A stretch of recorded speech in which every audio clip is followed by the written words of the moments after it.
BBC Sounds. The Scottish Football Podcast. From BBC Radio Scotland. Hello and welcome to the Scottish Football Podcast. It's Thursday and it's the 28th of September and it's Allan Preston with me, David Currie. All good, Alan? Good afternoon, David. Looking forward to this. Good. Well, I'm glad somebody is. We are looking forward to a 6-game Saturday in the Premiership. So the rules of engagement are this. We're going to talk about 3 of those fixtures today and I'll have a look at the 3 others tomorrow. Today we are talking Motherwell, Celtic, Ross County Hearts and St Johnstone Livy. 50% of those teams, I think, Alan, you've served in one capacity or another, correct? Yeah, that's correct, yes. Yep. So we'll start off with Motherwell and Celtic. I don't think you pitched up on the staff at either of those clubs, but we'll kick off with the champions' visit to Fir Park. Celtic, unbeaten this season in the league, and according to the Motherwell manager Stuart Kettlewell, getting into their rhythm. However, he says their last meeting, a draw at Celtic Park in April, gives him grounds for optimism. That was a game where we would obviously like to carry more of a threat at times, but I thought we were clinical on the day, and I thought we limited Celtic to very few clear-cut chances, which at that point, if you remember where Celtic were, was a rarity. You know, they were very free-flowing, they were a bit of a juggernaut at that point with the goals they were scoring, with the games that they were winning, so it was nice at that point to sort of hold that, albeit with only a point, but it was nice to hold that. But we definitely take a lot of confidence from it, but it becomes a completely different game, different venue, different manager, a lot of different players, so we just have to make sure that again it clicks for us, which is the most important part. So there we go, Alan. Different teams, one different manager and a different venue. Apart from that, the games are pretty similar. It's the same. Yeah, well, listen, a fabulous result last time out for Stuart Kettlewell, and I've got to say that Stuart has done such a great job at Motherwell. Losing Van Veen as well, that's a lot of goals to lose out your team, but he's really got his team together, got a really good team spirit there. They've started the league very well, sitting in fourth, 10 points, but I've got to agree, I think Celtic are now under Brendan starting to click. Watched them on Saturday against Livingston. I thought they were exceptional, you know, playing against 10 men for such a long period of time. So that was a big result, and you could start to see Celtic clicking into gear and getting into the way that Brendan Rodgers wants them to play. So it's going to be a difficult afternoon for Motherwell, but you know what? They're playing with no fear. They've had a great start to the season, and they'll be hoping that again. I think Stuart would sign off with a point right now, but I think it's going to be very difficult for them to get that. Aye, Brendan Rodgers today at his media conference saying his team have taken a big step forward mentally after all the instability in the summer. And in that game against Livingston, to which you were referring, their organisation, personality and togetherness shone through after Joe Hart's red card last week. But he points out there's still work to be done. But you're saying, you're kind of agreeing that game last week, things just seemed to gel for them. Yeah, I thought it was a very, very good performance from them. They go down to 10 men with Joe Hart sent off, but Brendan Rodgers prepares his team for these events when they go down to 10 men, and they'll train 10v11. So it's nothing new to them, and they knew exactly what they had to do. I thought the performance of Maeda, which was well publicised, was exceptional. Scores a great goal as well. And I just thought that that's the Celtic that I knew under Brendan when they were here and were treble invincible. Takes a bit of time. Ange Postecoglou and Brendan Rodgers, 2 different guys, 2 different styles, both very effective. But now it looks like the players at Celtic, the new ones that have come in, the ones that are getting Brendan back for a second time, they're beginning to tune into what he wants. Now, given that Motherwell have played well and lost at home to St Mirren and then away to Rangers without scoring in the last 2 games, what do you think the Motherwell game plan might be? Well, I always think when you always go and play against Celtic and Rangers, you can't go gung-ho, you can't go and try and play possibly the way you want to be 4-3-3 and try and, you know, get at them. It's difficult. I tend to think that you'll sit in and you'll pick your times to break. Make sure you don't give them a go early on. Make sure that you're nice and tight, nice and compact. And Celtic find it difficult to break you down. And then you play your way into the game. The worst thing that can happen to Motherwell is if they concede in the first 5-10 minutes, then it's a juggernaut that's very difficult to stop with Celtic. So if I'm Stuart Kettlewell, I make sure I've got my team well prepared, the shape's perfect, and no one jumps out of shape to try and chase the ball. Don't give Celtic an easy goal, as I would say. Let them create goals, and if that's the case, but don't give them an easy chance early on in the game. Make sure that you play your way into the game. I was having a wee look through the results between Celtic and Motherwell over the past 10 years or so, and Celtics have had a lot of really, really big wins at Fir Park. Motherwell seem to perform better at Celtic Park over the piece, bizarrely. Is that because maybe they're a wee bit more open and adventurous when they're at home in these games? Possibly, that could be the case, but one thing about Stuart Kettlewell's side, they'll be well prepared, they'll be well drilled, they'll be working on it all week, what he wants them to do in certain areas, and to trigger when to go, when to press, when to drop off, get back into shape. So all these kind of things that Stuart's very, very methodical at and very well prepared. And that's possibly, they maybe feel over the years that Motherwell, we're the home side, we need to go and attack Celtic. But that's not always the best policy when you're playing a team like Celtic who can pick you off. Fancy making a wee prediction for that one, Al? I think Celtic will win, as I said earlier. I think it'll be difficult, but I think Celtic will win. I just think that they're clicking into gear now. The players are up to speed. They know what Brendan wants, and I can't see anything other than a Celtic win. Right, Alan, I know you've said before that your time as a player at St Johnstone was one of the happiest in your career, but they're not having the best of times at the moment. The Sainties, the only winless team now in the Premiership, bottom of the table. They're at home to Livy. Let's hear from the Saints manager Stephen MacLean on the magnitude of the game for his side. It's massive. We need to get our season up and running. We need to get a win, so don't come any bigger than Livingston at home. So no, we know the magnitude of it, and one that we're looking forward to. We need to go and impose ourselves on and try and win the game. In this league, I think the first goal is really important. If we can get in front in game, and then we can pick teams off like they've been doing to us. So I think that's what we need to look to do. There's no hiding from the matter. We're bottom of the league, and we are there for a reason. So we need to be better. We play Livingston. We beat Livingston at the weekend. We go a point behind them, and then everything's still really close. But you can soon become detached. So you need to start winning games soon. But if you start putting games back to back and stuff, but we're not really looking at that yet. We're just looking at one game at a time, and I think Livingston is a huge game, and it's one that we want to win, and we need to go and win. Yeah, I'm not going to sit here and lie and say I don't feel pressure, but it's a good thing for me. I felt pressure as a player, I felt pressure as a coach. So for the young group that we've got, I think once we get a win, then hopefully we'll just kick on and hopefully we can move up that league. So Alan, St Johnstone 3 adrift at the bottom. They've played 10 games in all competitions and won 1 against Alloa in the League Cup. They've only scored 3 goals, only 2 in the Premiership. Stephen MacLean, in that wee clip we heard from him there, he's saying it's important to get the first goal, but getting goals at all is St Johnstone's big issue. Well, see, that's always been the problem for St Johnstone. Even when Tommy was there, they were built on a defensive solidity where they would win games 1-0, defend really well, nick a goal, but that doesn't seem to be the case anymore. And if you look at the last two seasons, they beat Inverness in the playoffs to stay up. They got out last year of the playoffs by the skin of their teeth with about 2 games to go. And this year it started the same. They had a dreadful League Cup campaign. No wins in 6, 2 draws. And one of the draws, unbelievably, is at Parkhead, which was a brilliant display. And the other draw was 2 late goals against Dundee. So they theoretically could be sitting on 0 points. But the problem, as Stephen said, is goal scoring. It's the hardest thing to do in the game. They've got 4 strikers in Jeffcott, Kane, May and Clark. And I look at them and I think, is any of them going to get 10 goals? Clark's been out, injured. He's a big player for them.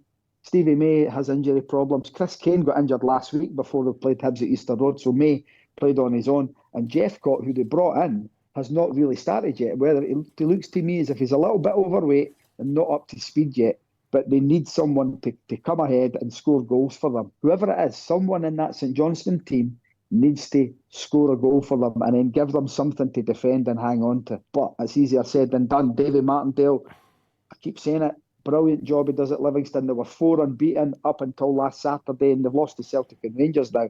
That's nothing to be ashamed of.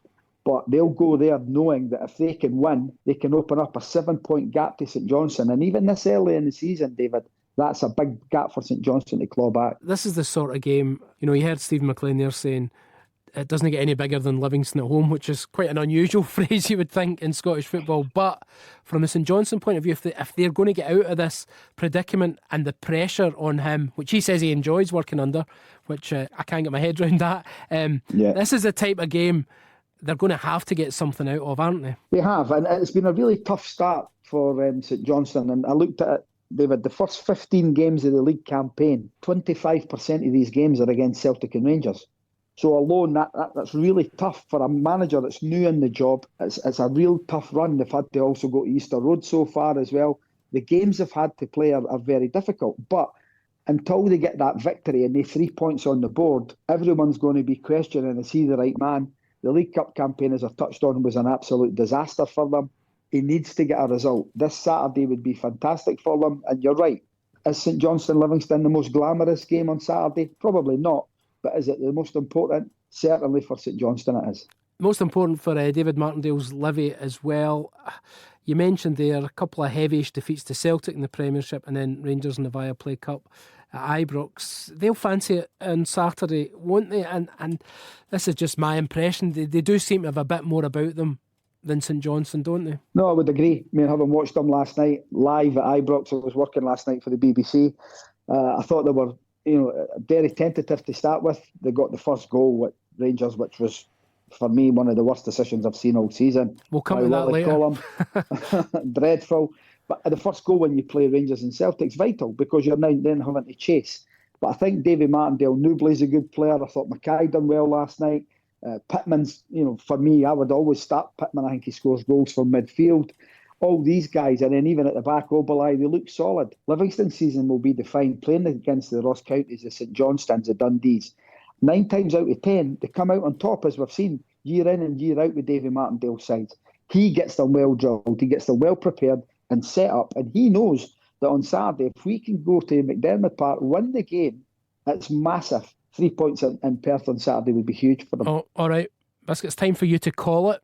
I'm going to go for a draw. I hope I'm wrong, but I'm going to go for a 0-0 draw. Oh, sounds like a cracker.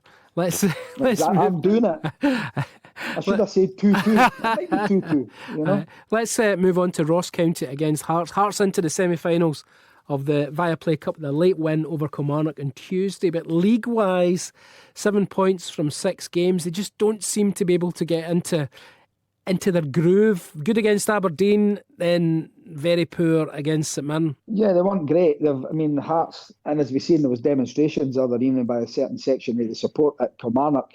It's not been a good start in the league campaign for Stephen, and I think that when you look at the games that they had, and it's not been disrespectful to the other clubs, but you're looking at Kilmarnock at home, Motherwell at home, Aberdeen, who don't really travel well at Hearts, at Tynecastle, Dundee, the newly promoted side, St Johnstone, and for only to take 7 points out of 6 games, it's not been a great start for them, considering that the size of the club that they are. Yes, they had Europe and everything else that goes with it, but we'll be hoping that the game against Kilmarnock during the week kickstarts the season. It was a really good result. It was an okay performance, but more character building with the result, which is the most important thing. And they'll be hoping to go to Dingwall, which is a tough venue for Hearts, to go up there and try and get the 3 points against the Ross County side, as you rightly said, that have lost their last 2. And the one on Sunday was a very heavy defeat at Pittodrie.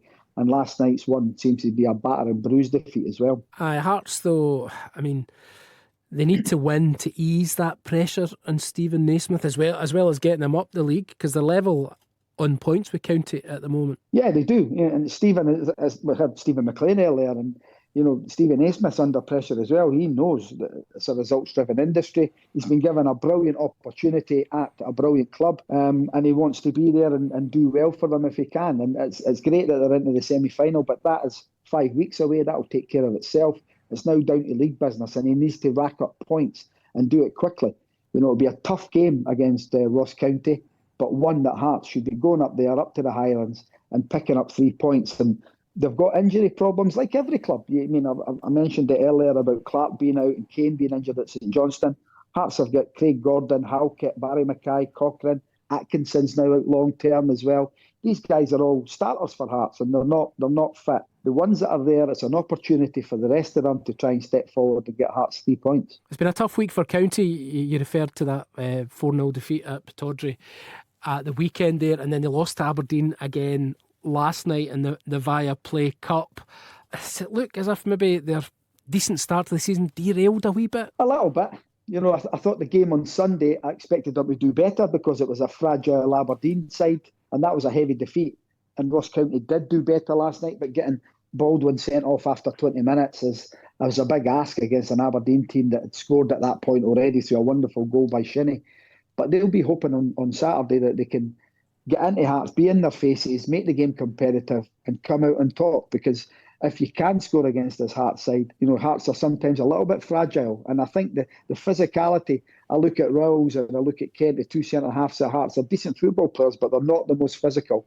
And I'm sure that Malky Mackay will be looking at that and try and get a bit of physical presence up front, bit of pace, bit of power to try and cause Hearts concern. So you're going to go for another 0-0 in this one? No. I'm going to go for 2-1 to Hearts. 2-1 to Hearts on that one. Right, Alan, take a deep breath, will you? Here's the thing. VAR, right?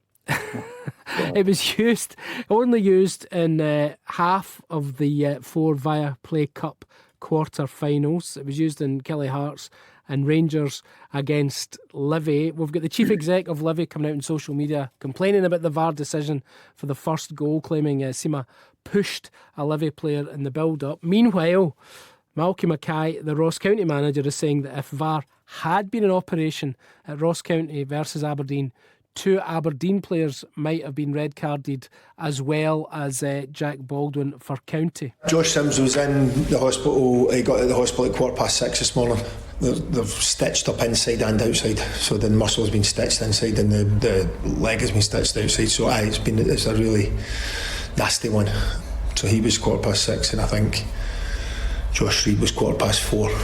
His X-ray was 4:15. That was the 2 that I've then obviously had the conversation with Crawford Allen this morning on, because neither in a game of cards, neither merited a booking, which I found incredible. And as I say, both had to go to hospital and were there till the early hours of the morning, and both are certainly one's definitely not playing Saturday, and there's definitely doubt on the other one. VAR would have, when I look at the Josh Sims one, that's an absolute. Ryan Duncan's off. It's clear as a bell. Ryan Duncan's off. He's not trying. He's clumsy, but he's off. I actually think that I actually can't remember who was it that did that one. That was reckless as well, and they could have had 2 off if we had VAR. It was incredible in a game with so many cards that those 2 become nothing except free kicks. Well, I've got to agree on all points. Firstly, I think that for it being a cup competition, it has to be a level playing field. So we either all have VAR or we don't have VAR. I get the costs, but we should decide what is it going to be. Are we having VAR even if it's quarter-final stage onwards? Because it will certainly be involved in the semis and in the final. Do we say quarter-finals onwards, it has to be in place? Because we had Premier League teams last night that have got it. St Mirren and Hibs, Aberdeen and County. They've got the use of it. So why not? Yes, it costs money. Why not use it on the night? Because we want to get decisions correct. But then, fast forward me to Ibrox. The decision for Willie Collum, or the Seamer shove on Jamie Brandon, for me is incredible. For him not to see it, and then the VAR official not to ask him to go and look at it, is absolutely incredible. I was at the game last night. There was a foul further on when Dan Mackay got pushed. Wasn't as bad as Brandon's one. And the referee, Willie Collum, gave the foul. If I'm Willie Collum this morning and I'm looking at that, I'm embarrassed. But I'm more embarrassed with the VAR official not pulling me up and saying to me, you need to come and have a look at this. I think that we're going backwards with VAR again, but it all comes down to human opinion. But for me and everyone that's seen it, probably Michael Beale, the Rangers fans probably won't, but for people that have seen that, it's a foul all day long. But not in the opinion of the referee in this case, or indeed it would seem the VAR official operating there. The thing is, you're saying it has to be a level playing field, but it could have been a level playing field because if Ross County and Aberdeen had said, we'll split the costs for VAR in this game, or if it matters that much to Ross County, they could have paid for 100% of the costs, and there would have been VAR last night. Well, see, I think that last night's game was so financially beneficial to them as well, because if you get to Hampden and all the proceeds that come with that, if you draw Rangers or even Hearts or Hibs or whoever, it's going to be a big crowd. You're going to get a split of the gate. So that would cover the costs of VAR already. These decisions that Malky has been speaking about, it might have cost him a place in the semi-final. So sometimes you need to speculate to accumulate. But I just think that we need to say we can't have it in 1 or 2 ties and not on the rest. It's either in everything or it's in nothing at all. Although I always, when I'm talking about VAR, I always refer to my learned colleague, Mr. Jonathan Sutherland, who always said, I remember him saying, what we're looking for in refereeing is perfection, and you're never going to get it. No, what we're looking for in refereeing is consistency. Because as I said earlier, the foul on Jamie Brandon and the foul on Dan Mackay, two very, very, if not similar, if not identical fouls. One's given by Willie Collum, one's not given by Willie Collum. So we need consistency. All right, Alan, I've got you excited there, haven't I? I think that's... I think we should probably leave. I'm away to a 0-0 on Saturday. I'm enjoy going to change that. I'm going to go for 1-1, David. I'm going to go for 1-1. No, you can't change your opinion. Right, okay, your thoughts there, Alan. Most welcome. I'll be looking forward to Rangers versus Aberdeen, Kilmarnock versus Mirren, and Hibs against Dundee tomorrow with another special guest, and hopefully I won't be mentioning VAR. But thanks for joining us for today's instalment. More of the same, but different tomorrow. Take care. The Scottish Football Podcast from BBC Radio Scotland. A reminder, Behind the Goals with me, Rachel Corsey and Leanne Crichton is now available every Tuesday. Make sure you tune in every week for all things women's football and plenty of special guests. Just search Behind the Goals on BBC Sounds. BBC Sounds. BBC Sounds. Music, radio, podcasts. So before you listen to your podcast, do something a bit different. Yep, listen to the most petty and ill-informed podcast available. It's Off the Ball. It's on BBC Sounds. The Scottish Football Podcast from BBC Radio Scotland. Hello and welcome to the Scottish Football Podcast, the last Friday in September, the 29th to be precise. Joining me, David Currie, today is Mr. Rory Loy. Rory, I know you're raring to go, but before we do, I'll just explain. On yesterday's podcast, Allan and Preston and I talked about 3 of the weekend's Premiership matches. That leaves 3 for you and me to think about. And we'll start with what could be billed as the match of the day, Rangers versus Aberdeen. Without any further ado, let's hear what Michael Beale is thinking about the game. It's Aberdeen's 4th game in the last 8, 9, 10 days as well, or whatever it is. So both teams coming into this game this weekend have the same issues in terms of recovery and playing again. And then we have a nice break, really, until we play away at Limassol. They're a team that's built around their front two that are good players, for sure. They've come off an important week for them. I thought they performed very well in Europe in a defeat, but in terms of the performance, we'll give them a lot of encouragement. And then they've beat Ross County twice this week, so they come into it the same as us. But you know, their front two obviously have caused us problems in the past as well from last season. So the games have always been close. We know there's a little bit of edge in the air, would say, between the fans, which is healthy as well, I think. So Rory, earlier in the week, Michael Beale urged critics to look at the stats. He said, let's do that. Rangers have won the last 4 games without conceding a goal. They've beaten a La Liga team and reached the semi-finals of the Viaplay Cup. And yet, supporters, at least some of them, remain to be convinced. Yeah, I mean, I don't mind those high-level stats when it comes to looking at recent performances in terms of picking up wins and things that actually matter. It's when you deep dive into possession stats, into final third entries, crosses into the ball, all these things where I've been at games and whilst after the match that may be true, your team didn't look particularly cohesive and particularly impressive on the pitch. And I think that I'm happy, from a personal opinion, to listen to managers talk about how many games they've won, how many goals they've scored, and how little goals they've conceded. However, people have eyes, and when they go to the game, they can see whether it's working or not. I do have to say, in the League Cup during the week against Livingston, I thought they were really, really good. You know, a bit of controversy surrounding the first goal. However, it's as dominant a display as I've seen Rangers have this season, especially against a side who's got that low block and making it difficult for them. So I think there are reasons to be optimistic for Michael Beale, but you know, I wouldn't be getting too carried away with the chat around possession stats, etc. So you can understand why against Motherwell in their last Premiership game, a game which they won 1-0, that there were more jeers than cheers at times. Yes, I mean, I think traditionally the old adage of, you know, the visiting team is often beaten when they're in the tunnel at Ibrox, it's kind of fallen by the wayside. I think teams now go there knowing that if they can keep the score in a good place getting into half time, then they've got an opportunity to take something from the game. And so I can see why fans who are maybe used to that, maybe not used to it for a little while, but historically get frustrated. And like I said, fans are there, they can watch the game and they're entitled to their opinion. And whilst I think it's a stretch to say Motherwell were the better team and maybe deserved to win the game, there wasn't enough in the game to say that Rangers absolutely deserved to win the game. It could have been a draw. Yes, I can see why fans would be unhappy, and if they're struggling that much at home at times, it doesn't say a lot for when they maybe go a goal down away from home, or they're not at it on a particular occasion away from home. So I do understand the fan support, but I do think they'll be encouraged, having beaten Betis, a very good side, and also a very comprehensive performance and win during the week. So is the bottom line, though, Rory, that Michael Beale is under just as much pressure on the back of these recent wins as he has been throughout the season, and particularly after the defeat to Celtic? No, I wouldn't go as far as that. I mean, after losing so heavily against Eindhoven and then playing against Celtic and losing a derby at home, I mean, the pressure then was far greater, in my opinion, than winning, despite some patchy performances at times, than winning games.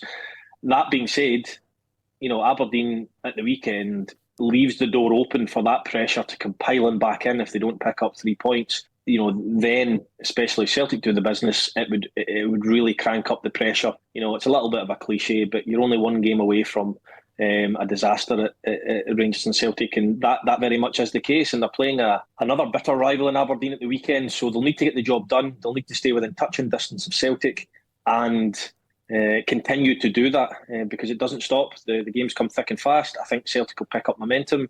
A poor result at the weekend, and that'll change very, very quickly.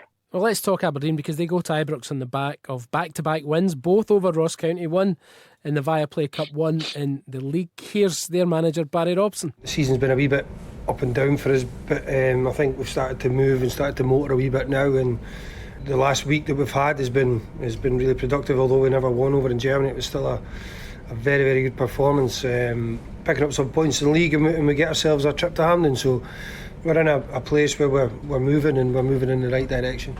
I don't see it as getting Rangers at a good time or anything like that. All we've tried to do is focus on what we can do in the game, and it's an opportunity for us to go down there and we perform well.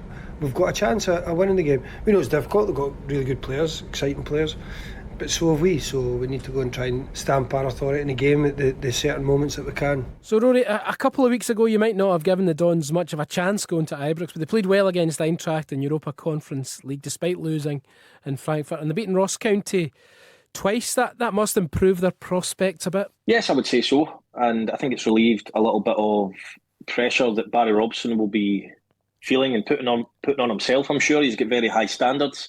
I've covered quite a bit of Aberdeen this season, and I think it's just a case of getting the glove to fit, because I think they've got a good squad. Graham Shinney's an experienced campaigner, a good captain, and a good player in there. You've got McGrath, you've got Clarkson, and then obviously you've got your Dukes and Miofskis up front. It's just defensively they've looked a little bit shaky at times, but they seem to have got on top of that over the last few fixtures. And I think Aberdeen are the type of team who have struggled for consistency in terms of churning out performance after performance, which I think they're capable of. I heard Barry Robson's interview after the Ross County game saying how his side's played so many games and it's difficult to manage and all these things, when really, when you look at the facts, they've probably played the least games out of a lot of teams in the league. It simply isn't true what he's saying, but he has picked up a couple of wins. I like Barry Robson. I like the way he speaks. I've done a couple of European trips with Aberdeen. I get a good feel around the squad when I watch training. It looks like a good camaraderie and a good spirit among the squad. And he's a young manager, and you want your young managers to be successful and do well, and especially Scottish ones. So I think he's put himself in a good place going into the game at the weekend. He's got a couple of it's a massive week for Aberdeen, really, with the home European tie on the Thursday night as well. So I think the game at Ibrox is quite rightly billed as match of the weekend, David. I suppose, though, you're saying they haven't played as many matches as everyone else. They've had a good few European trips in there, and that can be exhausting. Same goes for Rangers, and there's other similarities there because it's managers starting their first full season. Big changes for both sides. The Dons probably primarily at the back, for Rangers and more forward areas. Indications that they're maybe both sides now starting to get their acts together, although for Rangers an injury blow with Kemar Roofe. Yeah, I mean, I think it's news when Kemar Roofe's not injured, to be honest with you, and I don't mean that disrespectfully to Kemar Roofe, but at the end of the day, you know, he misses more games than he's able to play, which is such a shame because he's a talent and he's a very good player and he's very good to watch. The travel thing, I do agree with. You know, having done a few of the trips, travelling, you know, anywhere in terms of planes, trains and automobiles, it takes it out of your legs. You know, it's tiring, it is.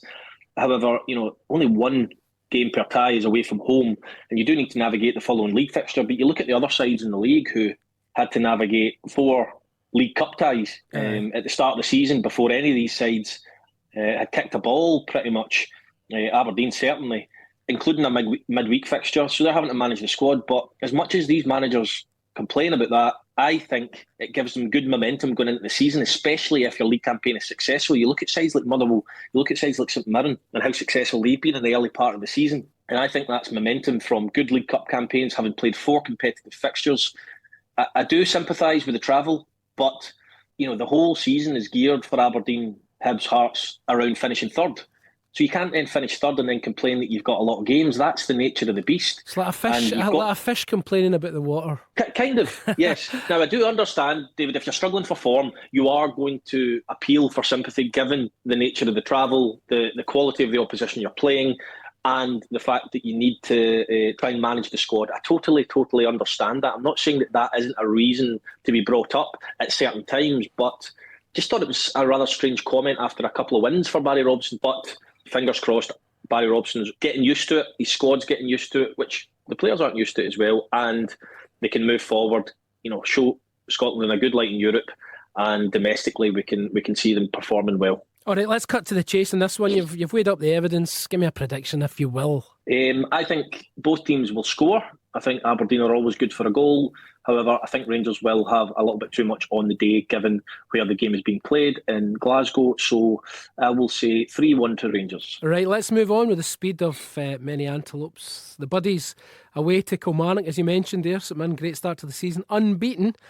Both sides knocked out of the Viaplay this midweek at the quarter-final stage. It's an interesting one, Rory, this, because Kelly unbeaten against St Mirren last season. A couple of 0-0s and a Kelly win in Paisley. But St Mirren have been a different beast away from home this season as well as at home. Yes, they have. They've been fantastic. They really have. I think Stephen Robinson has a strong starting 11, and I think there's 3 or 4 players they can now bring on the bench, off the bench, that don't weaken the side.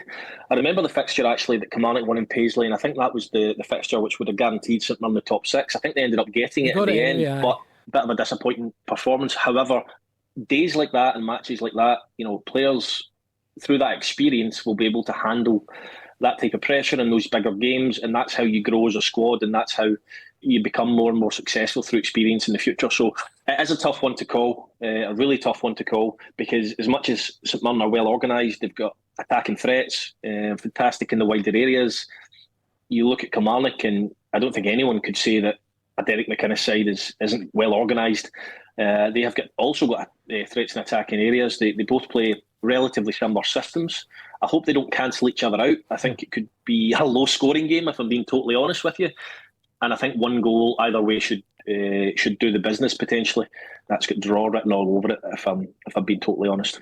Kelly haven't really been, well, this is my perception, Kelly haven't been carrying much good fortune this season, but they haven't won a league match since the opening weekend of the season when they beat Rangers. And I think the fact that they beat Rangers and Celtic so close together brought a lot of plaudits and a lot of praise, easy for me to say, and quite rightly so.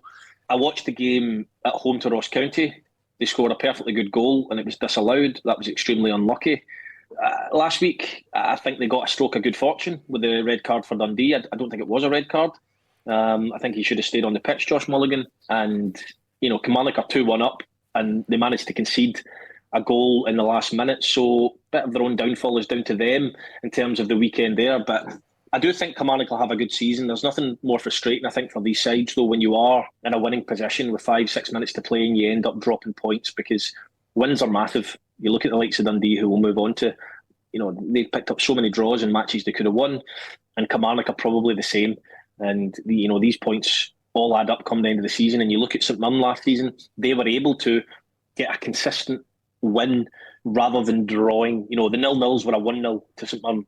The 1-0 defeats were a 1 each. And that's the difference between grabbing that 6th spot and maybe falling into the bottom 6. So you've preempted me there by giving me your prediction in advance, but you're going for a low scoring draw in that one. Yes. I would just think, Rory, you've played for 3 of the teams that we're talking about today: Rangers, St Mirren, Dundee. I suppose Kelly as well, because you started out as a young I was an apprentice at stripling. Kilmarnock. I was on the bench a couple of times. Yeah. So we'll move on to Hibs against Dundee. Hibs through to the semis of the League Cup. They're 4 games unbeaten under the new manager Nick Montgomery. Martin Boyle, certainly the second half, I was at the game in Edinburgh, second half against St Mirren, he was exceptional.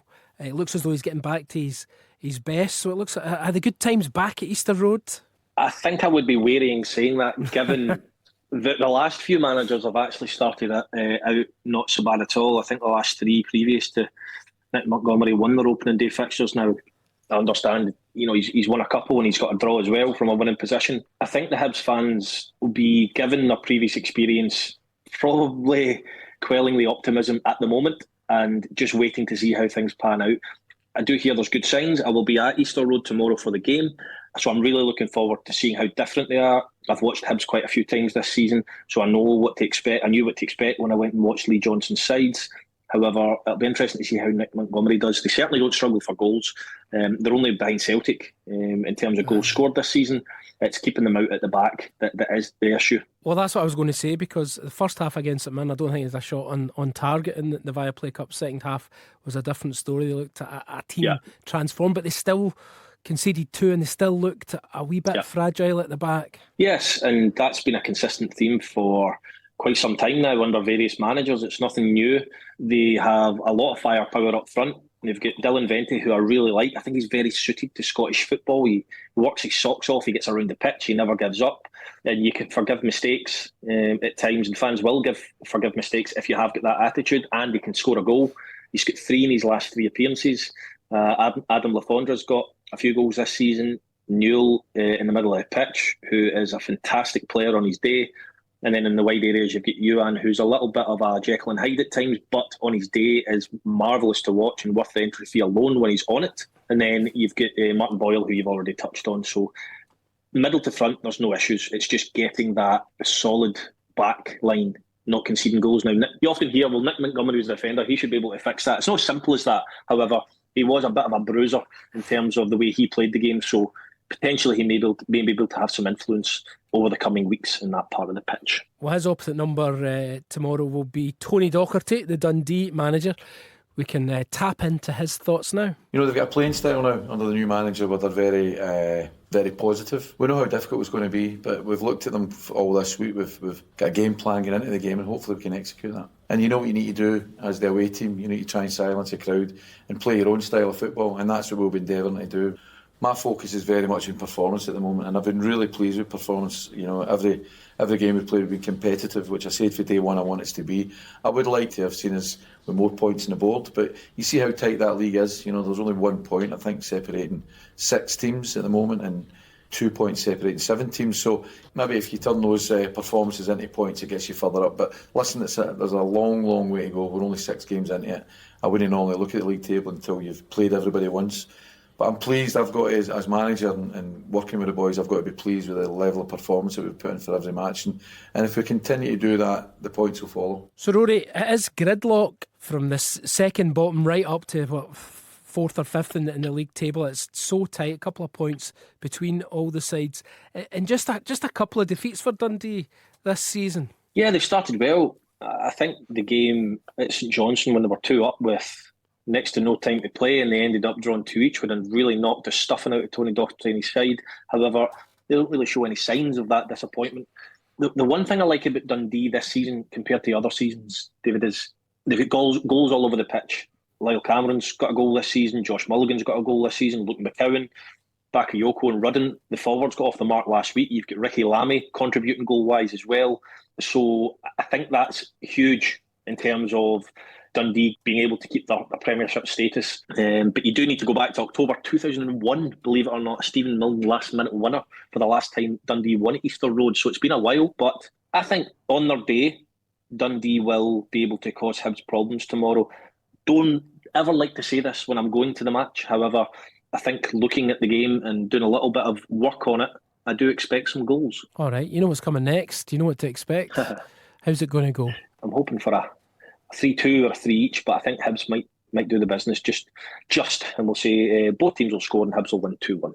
All right, Rory, thank you so much for joining me, and thanks, folks, for taking the time to listen to us. Sports Sound and Off the Ball are both on air tomorrow from midday. Sports Sound all the way through to 7. I'll see you with Sports Scene results at 4:30 on BBC One if you fancy, and there's highlights with Tomo later.